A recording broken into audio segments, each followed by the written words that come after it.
તો અમરેલી કોર્ટને પણ બોમ્બથી ઉડાવવાની ધમકી મળી છે। ત્યારે અમરેલી કોર્ટને બોમ્બથી ઉડાવવાની ધમકી ભર્યો ઈમેલ મળ્યો છે।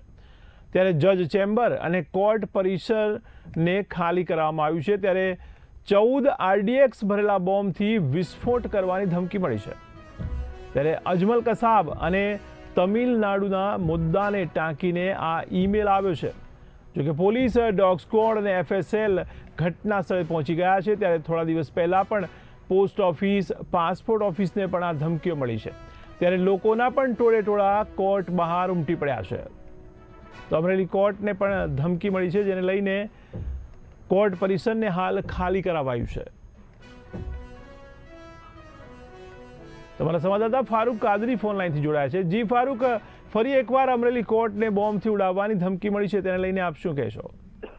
જી, જણાવ્યું કે થોડા સમય પહેલા જ અમરેલીની પોસ્ટ ઓફિસ અને પાસપોર્ટ કચેરીને પણ બોમ્બથી ઉડાવી દેવાની ધમકી મેલ મળ્યા બાદ પોલીસ તંત્રમાં દોડધામ મચી ગઈ। એવો ફરી જ ઈમેલ આજે અમરેલીની કોર્ટ પરિસરને મળ્યો છે। અમરેલી કોર્ટ પરિસરના જજની ચેમ્બર સહિતની કોર્ટ પરિસરને RDXના 14 જેટલા બોમ્બથી ઉડાવી દેવાની ધમકી મળ્યો ઈમેલથી પોલીસ તંત્રમાં દોડધામ મચી ગઈ છે। હાલમાં પોલીસ તંત્ર, ડોગ સ્ક્વોડ, FSL સહિતનો પોલીસ કાફલો કોર્ટ પરિસર ખાતે દોડી ગયો છે। હાલમાં સમગ્ર કોર્ટ પરિસર છે તે ખાલી કરાવવાની કામગીરી હાલમાં ચાલુ કરવામાં આવી છે। જ્યારે સૌથી મહત્વની બાબત એ છે કે અજમલ કસાબ અને તમિલનાડુના મુદ્દો પણ ટાંકીને ઈમેલમાં કોર્ટ દ્વારા ન્યાય ન મળતો હોવાની વિગતો ટાંકી છે। હાલમાં કોર્ટ પરિસરમાં બપોરના 1 વાગ્યા સુધીમાં ગમે ત્યારે બોમ્બ વિસ્ફોટ થવાની પણ ધમકી ભરા મેલથી પોલીસ તંત્રમાં દોડધામ મચી છે। હાલ કોર્ટ પરિસર ખાલી કરાવાઈ રહી છે। જી, તો આ મેલ ક્યાંથી આવ્યો છે તેને લઈને કોઈ સમાચાર મળ્યા છે ખરા? જી, જે જણાવ્યું કે અગાઉ પણ આ રીતે જે મેલ આવ્યો હતો તેની પણ અમરેલી SOG દ્વારા તપાસ શરૂ થઈ છે। આ પણ મેલ દ્વારા પોલીસ ક્યાંથી આવી રહ્યો છે, કોના દ્વારા મેલ કરવામાં આવ્યો છે તે અંગે પણ તપાસ શરૂ કરવામાં આવશે। પરંતુ હાલ તો કોર્ટ પરિસર ખાલી કરાવાઈ છે અને આ અંગે પોલીસ નિવેદન થોડી સમયમાં આવશે। ત્યારબાદ સમગ્ર ઘટનાક્રમ શું હતો, કઈ રીતે ધમકીભર્યો મેલ આવ્યો, ક્યાંથી આવ્યો તે અંગેની વિગતો પોલીસ દ્વારા જણાવવામાં આવશે। જી, તો આજે બાર એસોસિએશનના જે ચૂંટણી થઈ તેને લઈને તેની મતગણતરી પણ થવાની છે, તેને લઈને આમાં કઈ કનેક્શન હોઈ શકે ખરા?